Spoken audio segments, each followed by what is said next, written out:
안녕하십니까? 안녕하세요.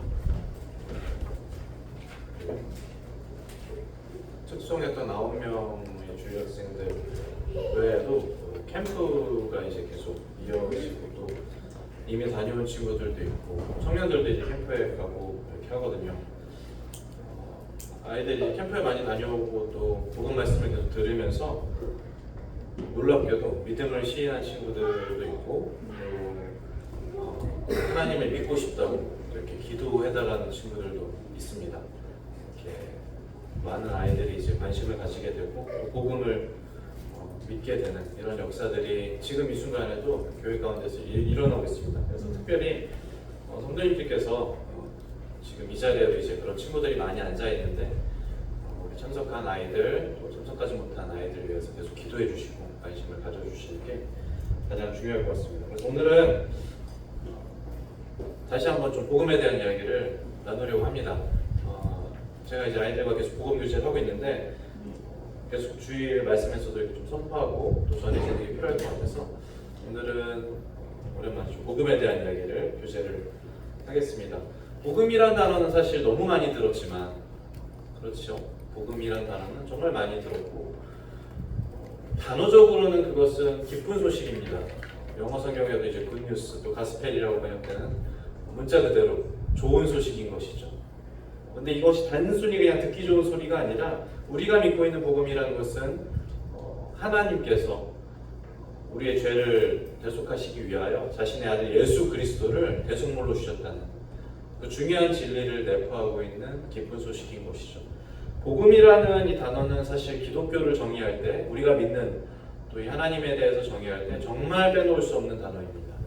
복음을 빼놓고는 우리가 지금 참석하고 있는 이 교회를 사실은 설명할 수가 없게 되는 것이죠.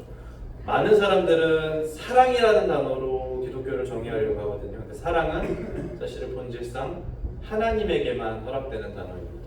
하나님은 사랑이시다라는 말씀 우리가 잘 알고 있는 것처럼 사랑은 하나님의 유일무이한 속성인 것이고 다른 사람들이 흉내낼 수 있는 그런 속성이 아닌 것이죠. 그리고 하나님의 그 사랑으로 우리를 이어주는 것이 바로 복음이라고 불리는 것입니다. 우리는 하나님의 사랑과는 완전히 단절되어 있는 또 하나님의 사랑과 섞일 수가 없는 자들이었지만 이제는 우리가 복음을 통해서 그 사랑과 이어질 수가 있다는 것이죠. 이 복음이라는 것은 사실은 오래전 구원받은 성도님들에게나 또 이 자리에 참석하고 있는 우리 몇몇의 고도자들에게나 또 입으로 시인한 학생들에게나 동일하게 적용됩니다. 복음만이 우리를 하나님의 사랑 가운데로 인도하는 그런 유일한 매개체가 될 것입니다. 우리 오늘 본문 말씀 여호수아 2장을 좀 찾아보겠습니다. 구약 성경의 여호수아서 2장입니다.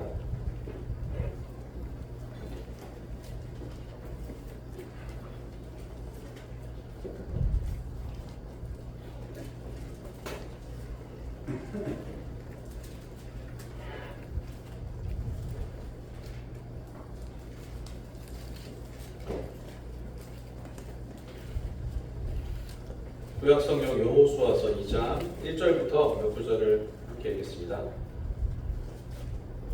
1절부터 7절까지 같이 읽어주시면 감사하겠습니다. 여호수아서 2장 1절부터 7절까지 시작. 눈의 아들 여호수아가 시딤에서 두 사람을 정탐꾼으로 보내겨 이르되 가서 그 땅과 여기를 여호와라 하매 그들이 가서 라합이라 하는 기생의 집에 들어가 거기 모식하더니 어떤 사람이 여리고 왕에게 말하기를 보소서 이 밤에 이스라엘 자손 중에 몇 사람이 이 땅을 정탐하러 이리로 들어왔나이다. 여리고 왕이 라합에게 사람을 보내어 이르되 내게로 와서 내 집에 들어가 그 사람들을 끌어내라. 그들은 이 온 땅을 정탐하러 왔느니라. 그 여인이 그 두 사람을 이미 숨긴지라. 이르되 과연 그 사람들이 내게 왔었으나 그들이 어디에서 왔는지 나는 알지 못하였고 그 사람들이 어두워 성문을 닫을 때쯤 되어 나갔으니 어디로 갔는지 내가 알지 못하나 급히 따라가라. 그리하면 그들을 하야잡으리라 하였으나 그가 이미 그들을 이끌고 지붕에 올라가서 그 지붕에 버려놓은 상대에 숨겼더라. 그 사람들은 요단 바다까지 그들을 쫓아갔고 그들을 뒤쫓는 자들이 나가자 모두 성문을 닫았더라. 자, 함께 함께 7절까지만 읽었습니다. 7절까지 내용을 많이 들어보셨고 또 너무나 잘 알고 있는 또 주일 학생들도 또 학생애들도 마찬가지일 거예요. 많이 잘 알고 있는 본문일 거예요. 이 본문의 배경은 이스라엘 민족이 이제 하나님의 도우심으로 모세와 함께 애굽을 탈출한 후에 광야 생활을 참 힘들고 고된 광야 생활을 끝내는 시점입니다. 40여 년간의 광야 생활 끝에 그들이 이제 약속의 땅을 목전에 두고 있으면서 이제 그 가나안 땅, 정말 약속의 땅으로 들어가기 바로 그 직전에 관문이 있었어요. 그 관문이 바로 여리고성인 것입니다. 그리고 여리고성으로 정탐꾼을 보내게 되죠. 이 성을 우리가 과연 함락시킬 수 있을 것인지 없을 것인지 또 약점을 찾아내기 위해서 2명의 정탐꾼을 이 여리고성에 파송합니다. 지도자 여호수아의 추진으로 이 정탐꾼이 이제 그 성에서 정찰을 했는데 발각이 되죠. 발각이 되었는데 그들을 숨겨준 사람이 있었습니다. 그 사람의 이름을 성경은 라합이라고 기록하고 있고, 그래서 여리고 성의 군사들이 이들을 찾다가 결국 찾지 못하게 됩니다. 지금까지 읽었던 내용이 바로 이 배경인 것이고, 8절부터 좀 제가 더 읽어보겠습니다. 또 그들이 눕기 전에 라합이 지붕에 올라가서 그들에게 이르러 말하되 여호와께서 이 땅을 너희에게 주신 줄을 내가 아노라. 우리가 너희를 심히 두려워하고 이 땅 주민들이 다 너희 앞에서 간담히 눕나니 이는 너희가 애굽에서 나올 때 여호와께서 너희 앞에서 홍해물을 마르게 하신 일과 너희가 요단 저쪽에 있는 아모리 사람의 두 왕 시훈과 오기에 행한 일 곧 그들을 전멸시킨 일을 우리가 들었습니다. 우리가 듣자 곧 마음이 녹았고 너희로 말미암아 사람이 정신을 잃었나니 너희의 하나님 여호와는 위로는 하늘에서도 아래로는 땅에서도 하나님이시니라. 그러므로 이제 청하노니 내가 너희를 선대하였은즉 너희도 내 아버지의 집을 선대하도록 여호와로 내게 맹세하고 내게 증표를 내라. 그리고 나의 부모와 나의 남녀 형제와 그들에게 속한 모든 사람을 살려주어 우리 목숨을 죽음에서 건져내라. 그 사람들이 그에게 이르되 내가 우리의 이 일을 누설하지 아니하면 우리의 목숨으로 너희를 대신할 것이요 우리 여호와께서 우리에게 이 땅을 주실 때에는 인자하고 진실하게 너를 대우하리라. 라합이 이스라엘의 정탐꾼 2명을 구해준 후에 이제 그들에게 부탁을 하는 거예요. 사실은 너희들이 이 땅을 온다는 소식을 들었다는 겁니다. 그리고 하나님의 이 군대가 어떻게 이곳까지 진격해 왔는지 똑똑히 들었다는 거예요. 그래서 이제 나에게도 은혜를 베풀어달라. 내가 너희를 구해줬으니 나도 구해달라. 그래서 정탐꾼들이 이제 약속을 하는 것이죠. 이 비밀을 지켜주면은 내가 너희를 구해주겠다. 17절부터 좀 마저 보겠습니다.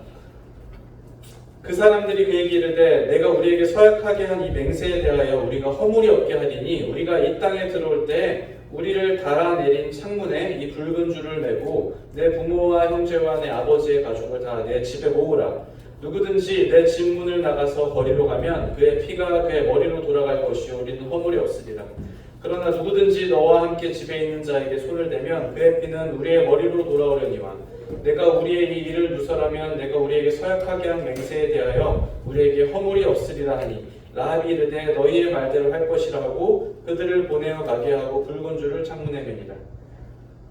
그래서 이 약속의 징표로 나중에 여리고성이 함락될 때 라합과 그의 가족을 구해주겠다는 약속의 징표로 창문에 붉은 줄을 매달 것을 이제 알려주는 것이죠. 이것이 우리 약속의 징표다.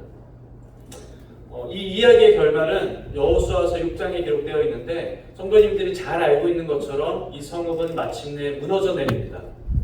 하나님의 말씀에 의해서 무너져 내리고 어떤 힘이나 군사력이나 창이나 칼이 아닌 하나님의 말씀으로 이 성이 무너져 내리고 라합도 이 약속의 징표대로 구원을 얻게 되는 것이 이 이야기의 결말이 자세히 기록되어 있습니다. 이 여리고라는 도시는 다시 이제 2장 초반으로 돌아오셔서 가나안 땅의 관문이었던 이 여리고라는 도시는 이 고대 팔레스타인 지방에서 가장 오래된 도시였어요. 이 도시는 저도 이제 오래전에 가봐서 기억이 가물가물한데 어떤 산악지역이나 이런 요새에 있는 곳이 아니고 평지에 있었거든요. 그런 도시가 오래도록 이 지역에서 한 성읍을 유지하면서 버틸 수 있었던 까닭은 이 성읍은 굉장히 두꺼운 성벽이 있었다고 합니다. 많은 고고학자들이 이제 발굴을 하고 증거를 제시했는데 이 여리고성이 자랑하는 것이 있었어요. 두께가 2m, 3m 되는 이 두꺼운 성벽이 한 겹도 아니고 이중으로 걸쳐 있었고 높이도 10m에 이를 정도로 굉장히 위험 있고 튼튼한 성벽이 이 여리고성을 지키고 있었어요. 그래서 어떻게 보면 그 성벽은 사실 이 여리고 성 앞에 성 안에 있는 사람들에게는 굉장히 자랑이었을 것이고 또 그들에게 있어서 안전을 보장해주는 이 성벽 안에 있으면 우리는 안전하다.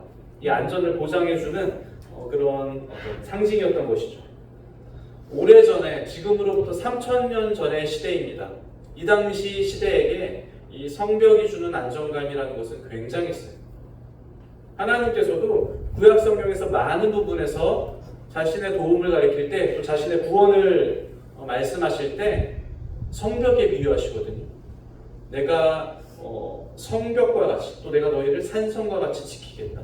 시편 또 많은 선지자서에서 하나님께서 자신의 구원을 성에 묘사하심으로써 이들에게 실제적으로 이 말씀이 더 와닿을 수 있도록 설명하시는 것. 그만큼 성벽이라는 것은 이들에게 있어서 굉장한 자랑거리였고 또 굉장한 자부심이었어요. 그런데 우리는 이 성벽의 결론을 알고 있다 말씀드렸습니다. 이 성벽은 결국 무너져 내려요. 여호수아서 6장 20절에 찾지 않겠습니다만 백성이 외치고 제사장들이 나팔을 불매 백성이 나팔 소리를 들을 때 크게 소리질러 외치니 성벽이 무너져 내리더라. 이렇게 기록합니다. 그들의 자랑거리였고 또 그들을 지켜주는 이 성벽은 결국 무너져 내렸습니다. 지금 읽은 이 말씀의 과정을 곰곰이 묵상해 보자면 이 스토리를 함께 따라오시지 않으셨습니까? 이 과정을 함께 곰곰이 묵상해 보자면 이 여리고성은 사실은 저와 여러분들이 사는 이 세상이라는 것과 놀랄 만큼 닮아있다는 것을 발견하게 됩니다. 여리고성은 실제로 우리가 살고 있는 이 세상의 모형입니다. 무슨 면에서 닮아있느냐라고 하면 그것은 다름 아니라 이 성이 멸망하기로 정해져 있다는 것에서 닮아있다는 거예요. 그들은 이 성벽을 자랑했고 그들은 이 성의 안전을 자랑했지만 하나님의 역사 가운데서 이 여리고성은 이미 멸망하도록 정해져 있었어요. 오늘날 많은 사람들이 이 세상에서 사는 것을 자랑하고 이 세상의 가치와 정의와 이 세상에 돌아가는 또 도덕적 기준들을 자랑하고 또 자신들이 세운 업적들을 자랑하지만 인류가 위대한 번영을 누리고 있다고 자랑하지만 사실은 이 땅은 하나님 관점에서 하나님의 역사 가운데서 우리가 지금 살고 있는 이 땅은 이미 멸망하도록 정해져 있다는 거예요. 우리 말씀을 여기 잠깐 여호수아서 책감에 껴두시고요. 베드로 후서 말씀을 좀 보겠습니다.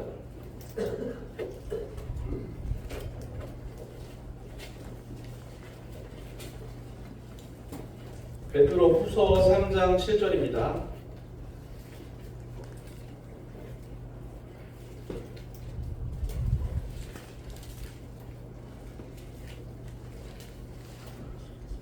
자, 베드로 후서 3장 7절 우리 이 자리에 참석한 우리 학생들만 좀 큰 목소리로 읽어봅시다. 베드로 후서 3장 7절 안 찾았으면 빨리 부랴부랴 찾으세요. 베드로 후서 3장 7절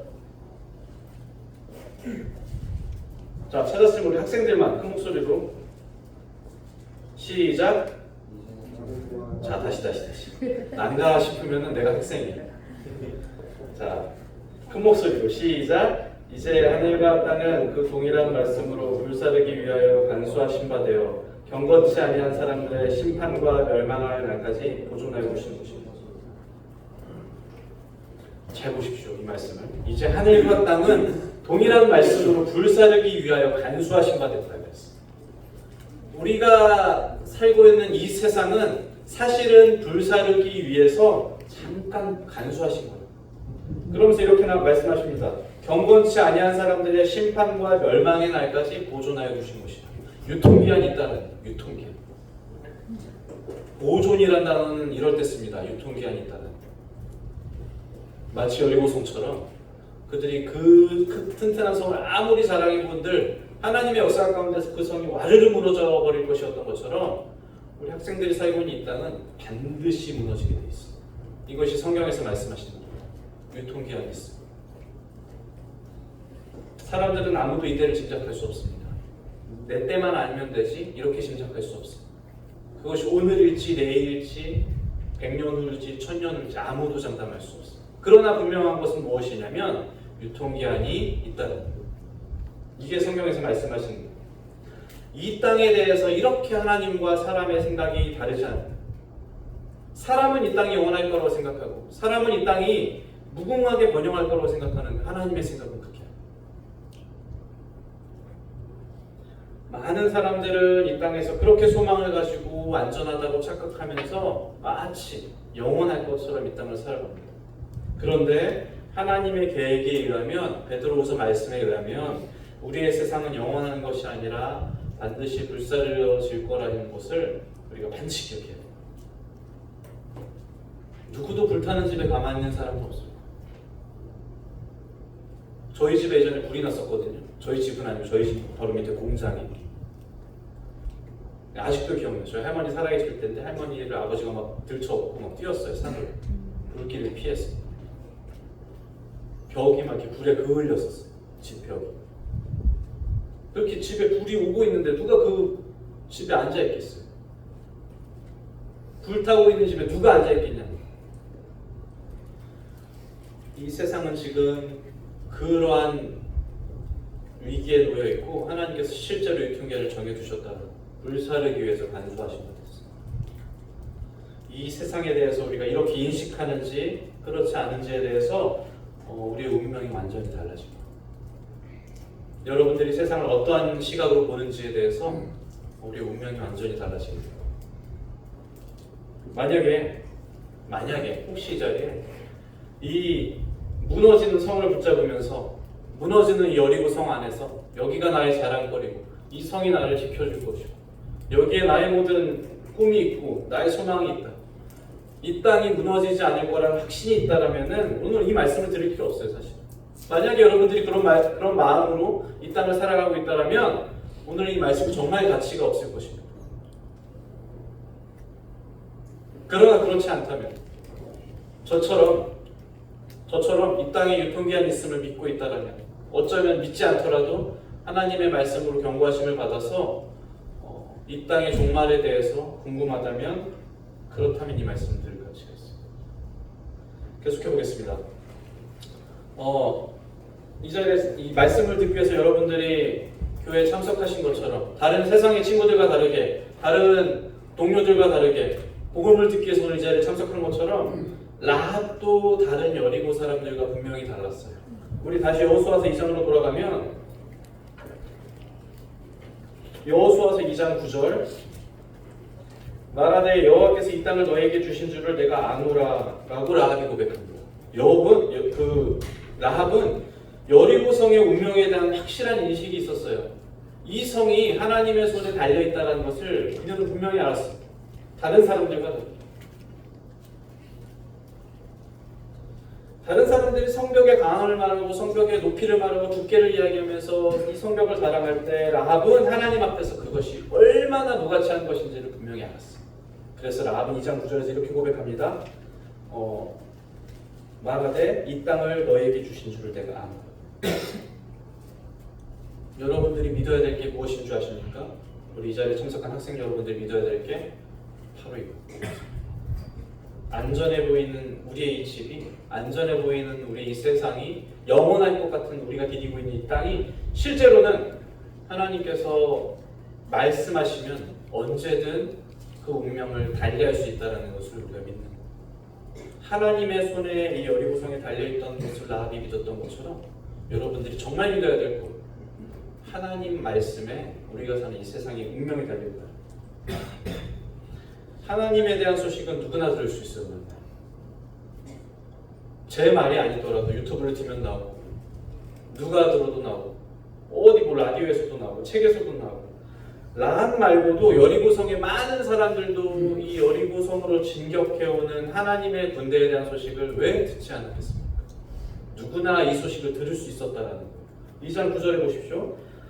하반절에 보면 우리가 너희를 심히 두려워하고 이 땅 주민들이 다 너희 앞에서 단단히 눕나니 이는 너희가 애굽에서 나올 때 여호와께서 너희 앞에서 홍해물을 마르게 하신 일과 너희가 요단 저쪽에 있는 아모리 사람의 두왕 시온과 오게게 행한 일 곧 그들을 전멸시킨 일을 우리가 들었습니다 그러잖아요.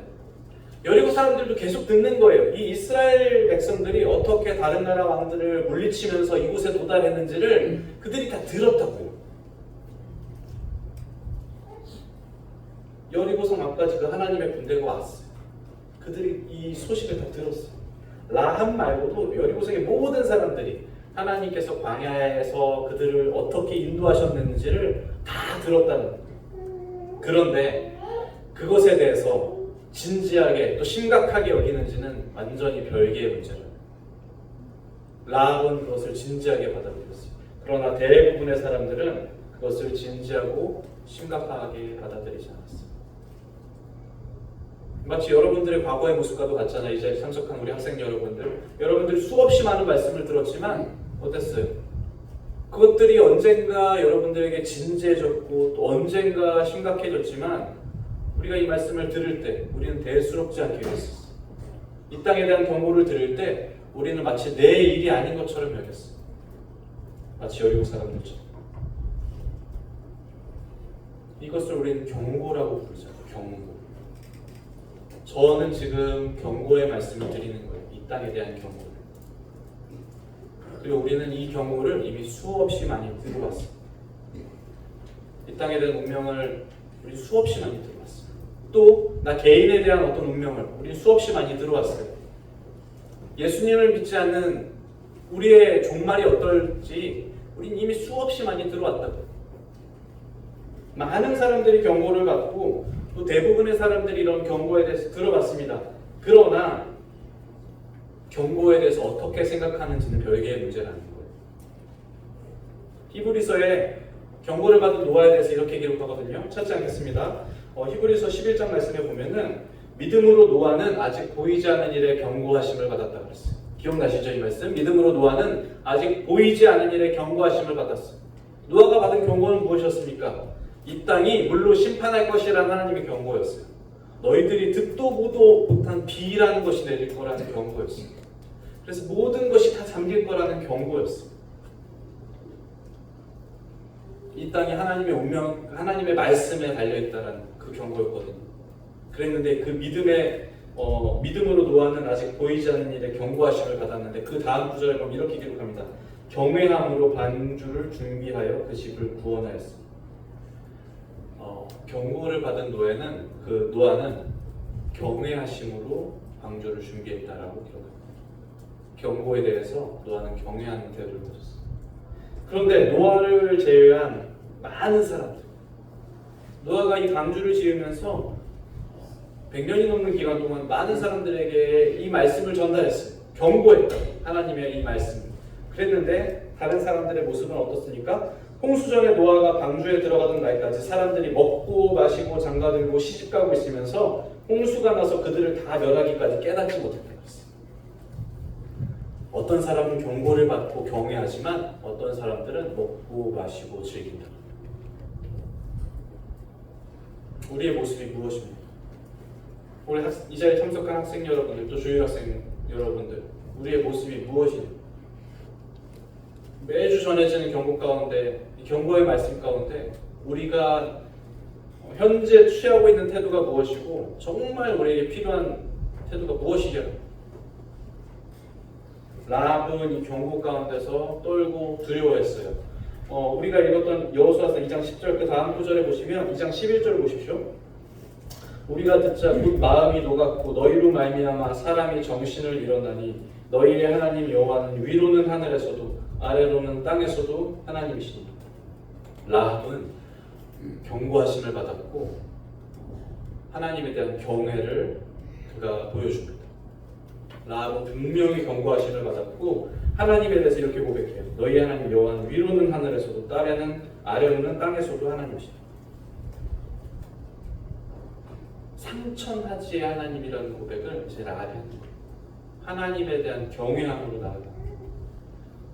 하나님께서 이스라엘 백성들을 어떻게 인도하셨는지, 또 그들이 이제 이 여리고성 앞에 당도했는데 이 여리고성의 운명에 대해서 그는 분명히 알고 있었어요. 그래서 하나님의 위대하심과 자신의 운명에 대해서 라합이 깨달았을 때 라합은 어떻습니까? 엎드릴 수밖에 없었어요. 정해진 그 멸망 앞에서, 어쩔 수 없는 그 절망 앞에서 이게 지금 다른 사람의 이야기라서 조금 그렇지만 생각해 보시면 우리가 여리고성에 설가 있는데 이 성이 다음날 멸망한다라고 생각해 보세요. 내가 그것을 철석같이 믿고 있는다라고 생각해 보십시오. 상상해 보십시오. 내가 여리고성의 주민이고 이 성이 내일 멸망한다. 무엇이라도 붙잡아야 되잖아. 그 어찌할 수 없는 절망 가운데서, 이 무기력감 가운데서 라합이 붙잡았던 게 하나님. 하나님에 대한 경외를 라합이 보여주는 거예요. 은혜의 시작점이 사실은 이 구절인 것이죠. 하나님의 은혜라는 것이 사람과 만나는 지점이 바로 여기인 것입니다. 나의 약함과 하나님의 크심이 만날 때, 나의 죄악과 하나님의 거룩하심이 만날 때, 나의 무지함과 하나님의 전능하심이 만날 때, 여기가 은혜의 시작. 죄의 삭은 사망이라는 말을 너무 많이 들었을 거예요, 우리 학생들. 죄의 삭은 사망이다. 아주 작은 죄의 삭도 마찬가지예요.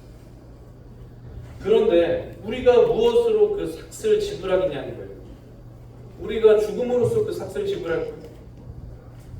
도대체 무엇으로 저와 여러분의 죄의 대가를 지불하겠냐는 거예요. 어떠한 것을 지불하면서 이 죄의 대가를 치르겠습니까? 죄로 인해 하나님으로부터 멀어진 우리를 도대체 무엇으로 가깝게 할 수 있겠습니까?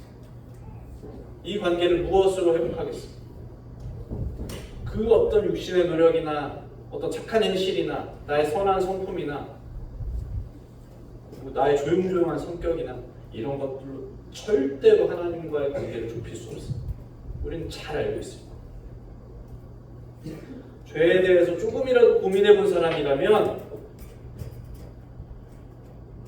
죄에 대한 고민이 언제 시작되는지는 모르겠습니다. 그런데 제가 저희 아이들을 보니까 죄에 대한 고민이 6살, 7살 때부터 문득 그들의 고민 가운데 이것이 녹아있는 것을 제가 발견했어요. 아이들이 언제부터 내가 죄인이라는 것을 깨닫게 됩니다. 그리고 내가 죄인일 때 하나님과 가까이 갈 수 없다는 사실을 아이들이 깨닫게 된다. 스스로의 답 없으면서 이렇게 고통한다는 아이라도, 아무것도 모르는 아이들이라도 내가 죄인인 것에 대해서 고통하고 이것에 대해서 답답해하고 이것을 무엇으로 해결해야 되는지 고민한다. 우리가 이 죄를 단 1g이라도 덜을 수 없다는 사실을 분명하게 인정해야 될 거예요. 절대로 우리가 이것에 대한 대가를, 저와 여러분들 중 누구라도 이 죄의 대가를 지불할 수 없음을 우리가 분명하게 겸손하게 인정해야 돼요. 만약에 이것에 대해서 인정하지 못한다면 사실은 우리와 은혜는 좀 거리가 있는 것이죠. 은혜라는 것은 값없이 주시는 선물입니다. 우리에게 값이 없다라는 것을 인정해요. 우리가 그 값을 결국 치를 수 없다라는 것을 인정할 때 그때야 비로소 은혜가 우리에게 임하는 것입니다. 교회를 어렸을 때부터 다닌 저 같은 사람들의 특징은 뭐냐면 너무 말씀을 많이 들었어. 하나님이 계신 줄도 다 알아요. 그래서 하나님께서 살아계시고 예수님께서 우리의 죄를 위해서 죽으신 걸 다 알아요. 자연스럽게 믿어. 그렇게 해서 예수님을 믿은 줄 알았는데 나중에 이렇게 신앙생활을 하다가 이런 고민을 해요. 내가 아무것도 할 수 없다는 사실을 인정하지 않고 하나님을 믿게 된 이런 가운데서 우리가 넘어지고 실패하고 우리의 신앙생활에 문제가 생길 때 의문을 던지는 거예요. 왜 안 되지? 왜 내가 실패하지? 왜 내가 넘어지지? 라는 고민 가운데 많은 사람들이 교회를 떠나가고 나의 믿음을 의심하고 나의 구원을 의심하면서 하나님으로부터 멀어지기 시작하는 거예요. 자기 부인 없이 내가 이 죄에 대해서 어떠한 대가를 치를 수 없다는 것을 인식하지 못한 채 하나님을 믿는다라고만 고백할 때 생기는 문제점은 바로 이겁니다. 우리의 연약함에 대해서 우리는 정말 솔직하게 인정합니다. 난 아무것도 할 수 없다. 예수님 말씀에 우리 찾지 않겠습니다만 나는 의인을 부르러 온 것이 아니요 죄인을 부르러 왔노라 라고 말씀하시잖아요. 나는 의인을 부르러 온 것이 아니요 죄인을 부르러 왔노라. 다시 말하자면 제가 저 개인이 구제할 수 없는 죄인이라는 것은 무슨 말이냐면 그 말씀인즉 하나님께서 예수님께서 이 땅에 오신 이유가 바로 나라는 내가 구제할 수 없는 죄인이요 내 죄로 말미암아 나의 미래를 정말 저는 어떻게 할 수가 없습니다라는 것을 제가 스스로 인정할 때 그때 예수님의 이 말씀이 저에게 임합니다. 나는 죄인을 부르러 왔노라. 예수님께서 부르러 온 사람이 바로 나구나. 그 고백 가운데 이 말씀이 동기화되는 것입니다. 그런데 나의 무기력감을, 나의 무력함을, 나의 죄를 인정하지 않고 그냥 은근슬쩍 넘어가려고 할 때 어떻게 이 말씀이 나와 동기화가 될 수 있나요? 만약 우리가 조금이라도 의로운 자라면 제가 만약에 작은 의라도 있다고 한다면 예수님의 죽음은 저와 아무런 상관이 없는 거예요. 예수님께서는 분명히 말씀하셨어요. 나는 의인을 부르러 온 것이 아니라 죄인을 부르러 온 거예요. 만약에 저에게 자그마한 의라고 있다면 예수님의 죽음은 저와 아무런 관련이 없는 것이 됩니다. 그러나 우리가 죄인이기 때문에 제가 죄인이고 이 자리에 참석한 학생 여러분들이 죄인이었기 때문에 그때야 비로소 예수님의 죽음이 우리와 상관이 있게 된다는 말씀입니다. 지난 7월에 한 달 전에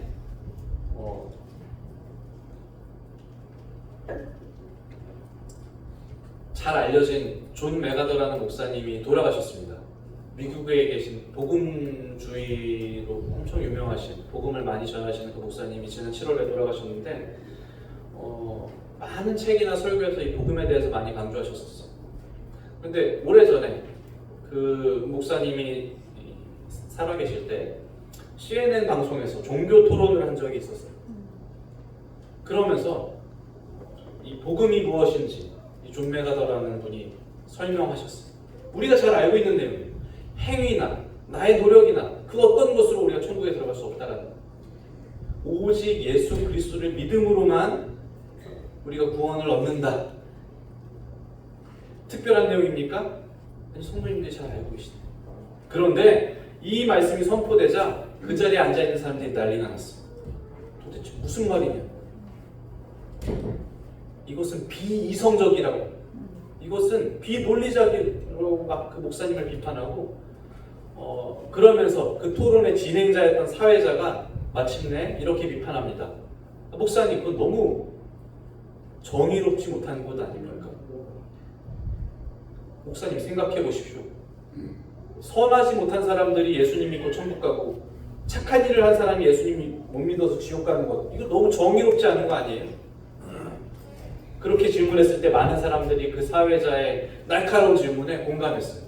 정말 그런 것 같은데. 그래, 그 말 가운데서 존 메가더 목사님 이렇게 대답했어요. 정의를 찾아서는 안 된다.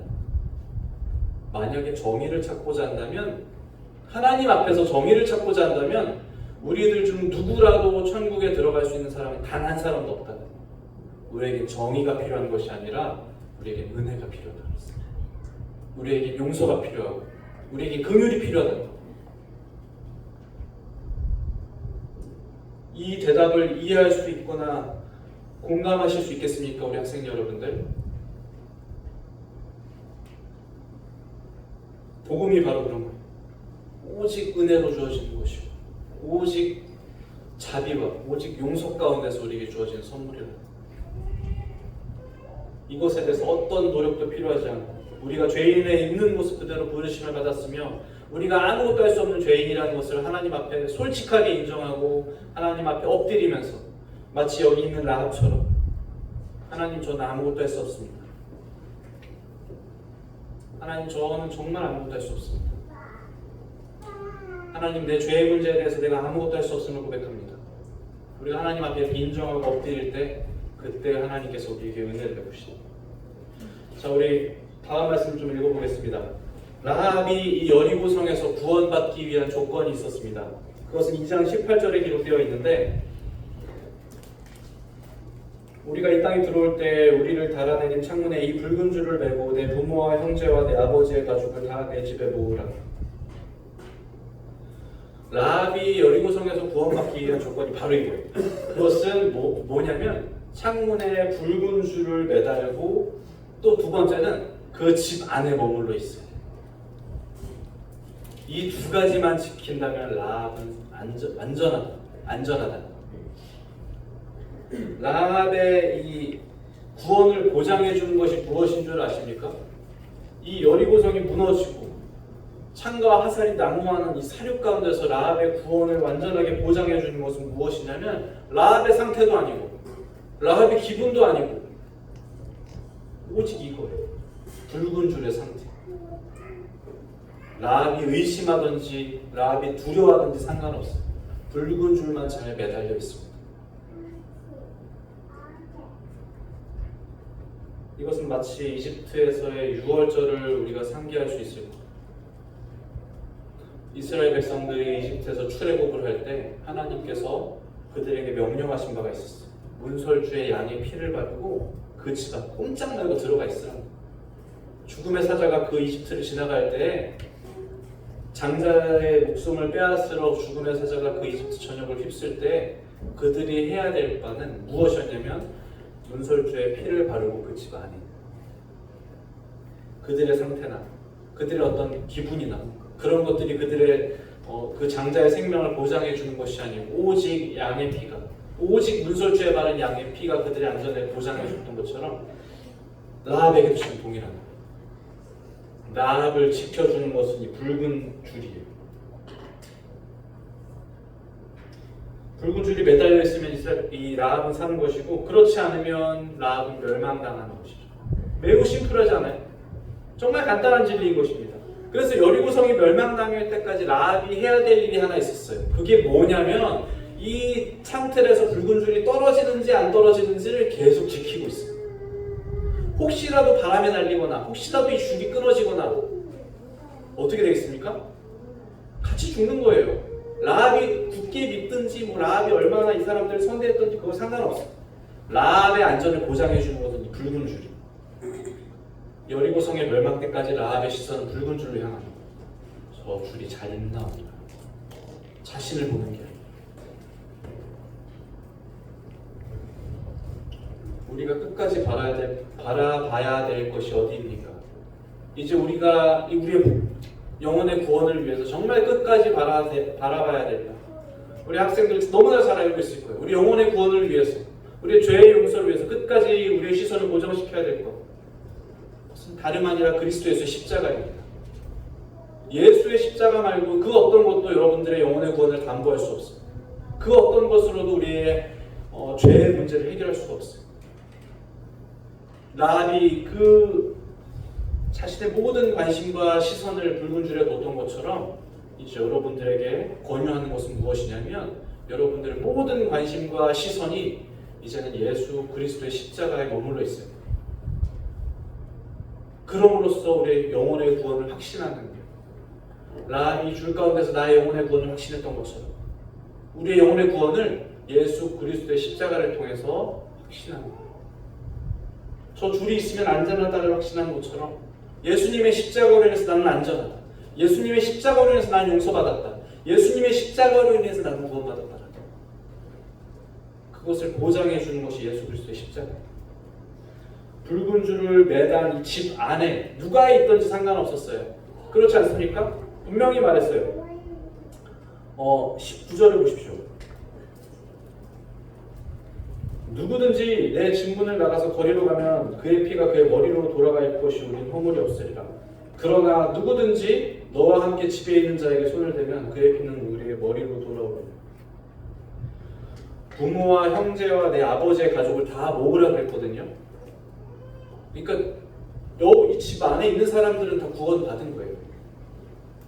그들이 이걸 믿든 안 믿든 그 집 안에 머물러 있으면 다 구원받아요. 그들이 어떤 삶을 살았던지, 그들이 생전에 무슨 일을 했던지, 그들의 직업이 뭐고, 그들이 죄를 지었고, 그들이 뭐 사기꾼이든 뭐 창기든 아무 상관없었어요. 그들이 자라온 배경이나 장애나 재산이나 지식이 이 구원에 있어서 전혀 고려된 그런 고려 대상이 아니었어요. 오직 이 구원에 대해서 고려할 수 있는 바는 단 한 가지, 정말 그 붉은 줄이 매달려 있고 그 집 안에 있느냐는 거였어요. 이 라합에 대해서 이 성경에서 기록하는 바는 단 한 가지였어요. 기생이라는 거였거든요. 그렇다라고 하면 그들의 가족도, 그녀의 가족들도 그렇게 존중받는 사회적 위치는 아니었을 거고, 라합도 마찬가지였을 거죠.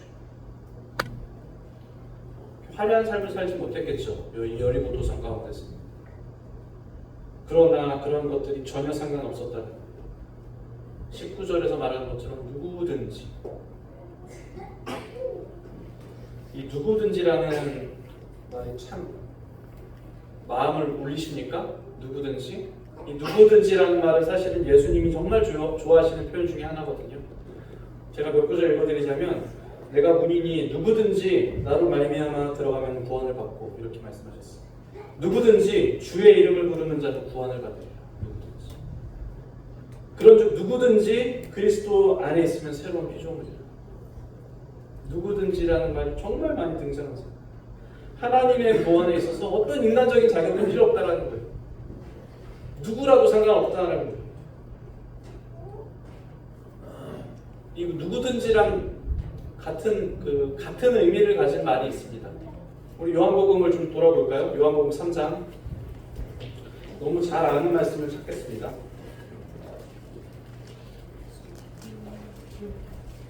요한복음 3장 14절.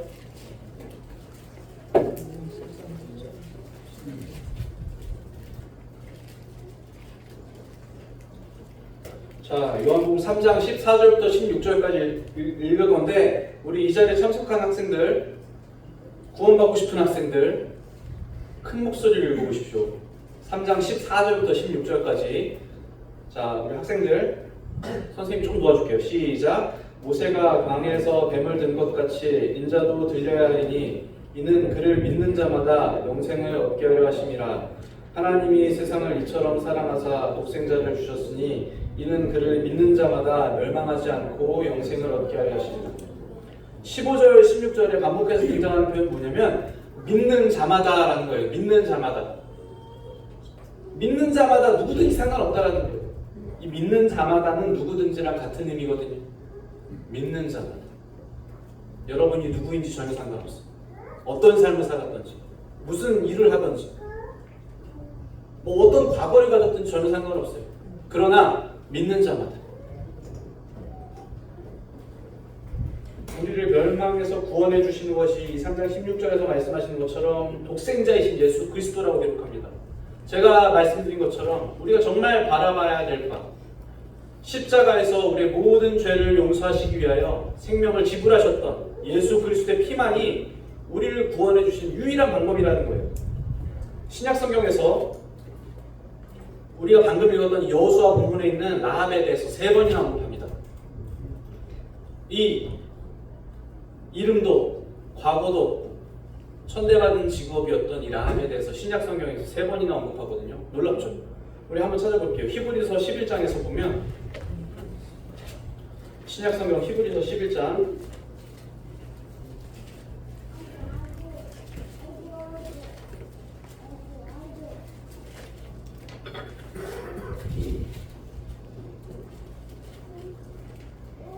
31절.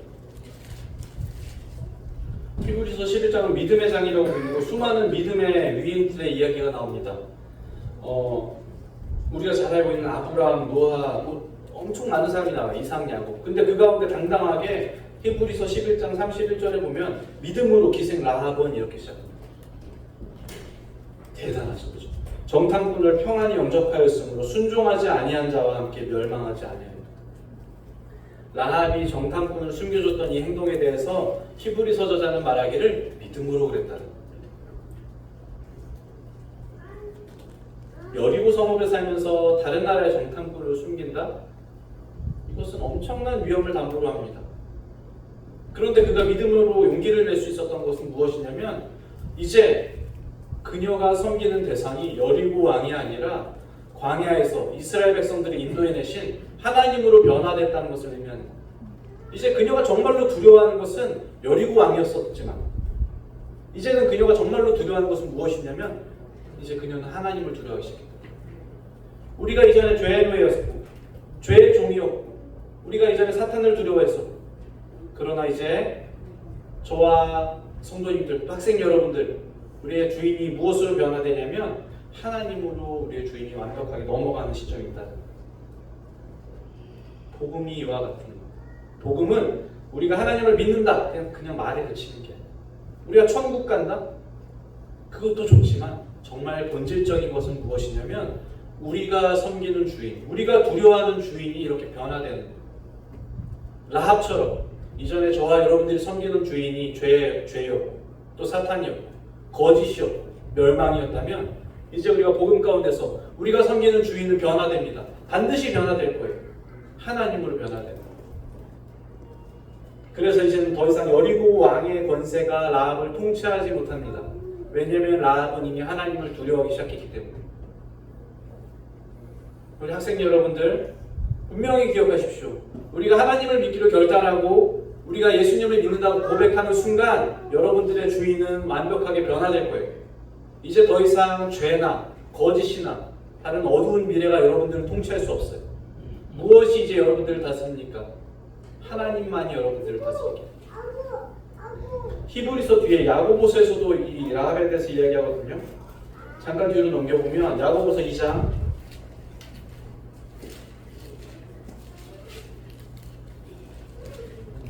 야고보서 2장 25절을 보십시오.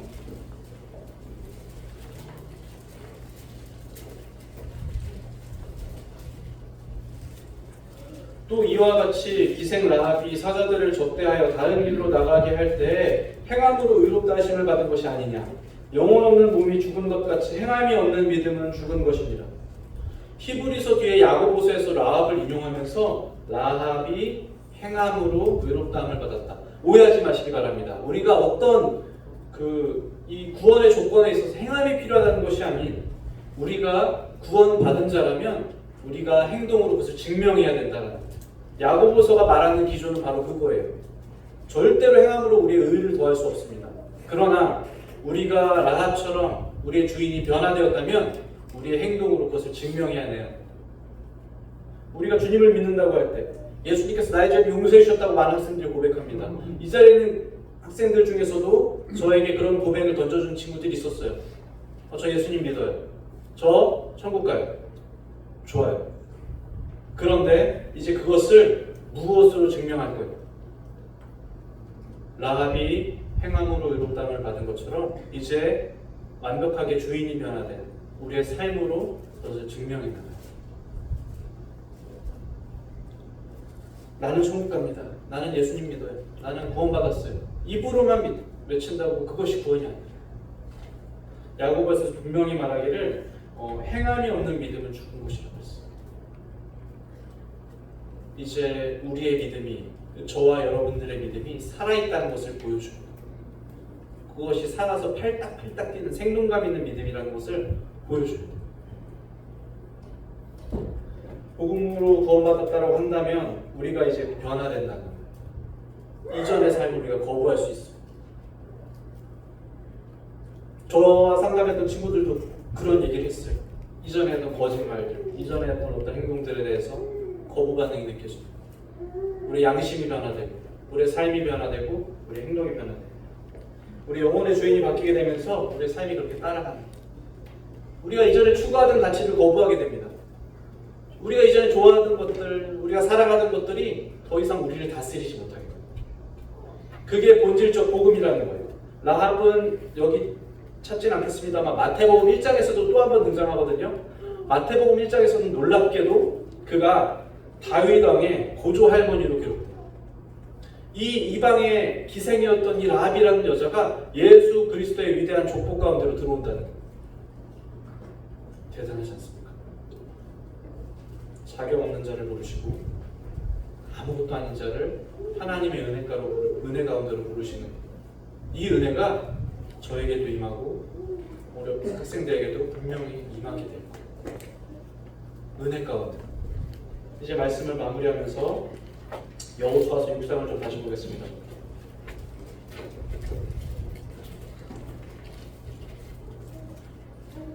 여호수아서 6장을 보시면 여호수아서 6장에서 우리 여리고성의 결말에 대해서 좀 다시 한번 찾아보겠습니다. 6장 20절, 21절. 자, 우리 학생들 집중해 보십시오. 5분 후에 끝납니다. 집중해 보십시오, 우리 학생들. 자, 멸망하기로 약속된 이 여리고성이 과연 멸망하는지 봅시다. 6장 20절. 같이 읽겠습니다. 20절, 21절 시작. 이에 백성은 외치고 제사장들은 나팔을 불매 백성이 나팔 소리를 들을 때 크게 소리질러 외치니 성벽이 무너져 내린지라. 백성이 각기 앞으로 나아가 그 성에 들어가서 그 성을 점령하고 그 성 안에 있는 모든 것들을 완전히 바치되 남녀노소와 소와 양과 나귀를 칼날로 멸하니라. 그리고 22절에 제가 볼게요. 여호수아가 그 땅을 정탐한 두 사람에게 이르되 그 기생의 집에 들어가서 너희가 그 여인에게 맹세한 대로 그와 그에게 속한 모든 것을 이끌어내라.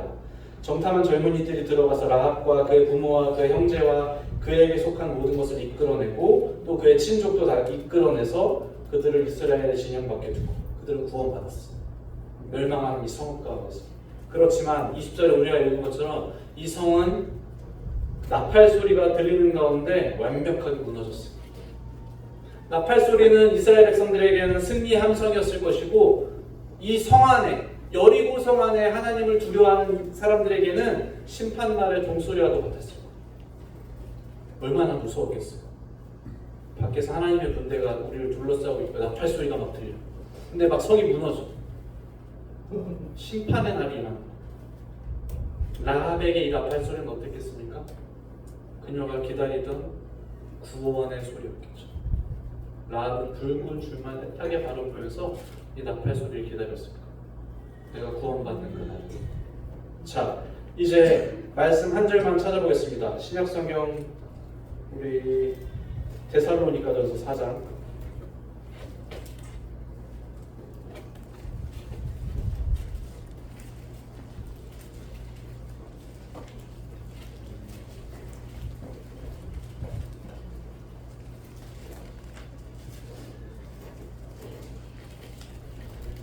데살로니가전서 4장 신약성경 332페이지 정도 있습니다.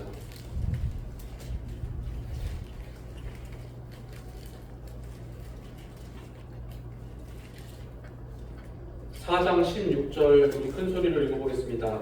데살로니가전서 4장 16절 시작. 주께서 호령과 천사장의 소리와 하나님의 나팔 소리로 신이 하늘로부터 강림하시니 그리스도 안에서 죽은 자들이 먼저 일어나고 그 후에 우리 살아남은 자들도 그들과 함께 구름 속으로 끌어올려 공중에서 주를 영접하게 하시니 그리하여 우리가 항상 주와 함께 있으리라.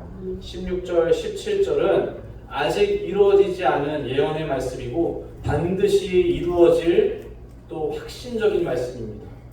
언젠가 우리에게도 이 나팔 소리가 들려질 거예요. 여리고성에게 나팔 소리가 들려진 것처럼 이 땅, 잠시 불사르기 위해서 간수된 이 땅에도 반드시 나팔 소리가 들려질 거예요. 이것은 경고입니다. 나팔 소리가 들려질 때 일어나는 일들에 대해서 성경은 분명하게 기록합니다. 주께서 호령과 천사장의 소리와 하나님의 나팔 소리로 친히 하늘로부터 강림하신다고 했어요.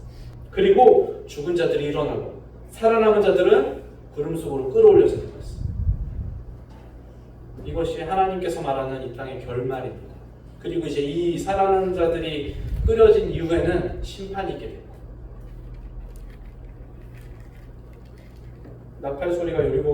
나팔 소리 가운데서 여리고성이 무너진 것처럼 이 땅이 반드시 그렇게 될 거예요. 찾지 않겠습니다만 고린도전서 15장에 똑같은 말씀 기록되어 있어요. 나팔 소리가 나면 죽은 자들이 썩지 아니할 것으로 다시 살아나고 우리도 변화되리라. 성경에서 계속 얘기하잖아요. 이 땅에 대해 결말. 나팔 소리가 반드시 우리에게도 들려질 거예요. 그때 이 나팔 소리가 하나님의 나팔 소리가 이 땅에 들리게 될 때, 그때 저와 성도님들과 우리 이 자리에 참석한 학생들, 그날에 우리가 어느 편에 서 있겠는지, 우리가 그 붉은 줄 가운데서 구원을 기다리는 라합의 편에 있던지, 아니면 멸망 가운데서 종말을 기다리는 다른 여리고 사람들과 함께 섞여 있던지, 그것이 우리가 선택해야 될 중요한 문제다. 함께 기도하겠습니다.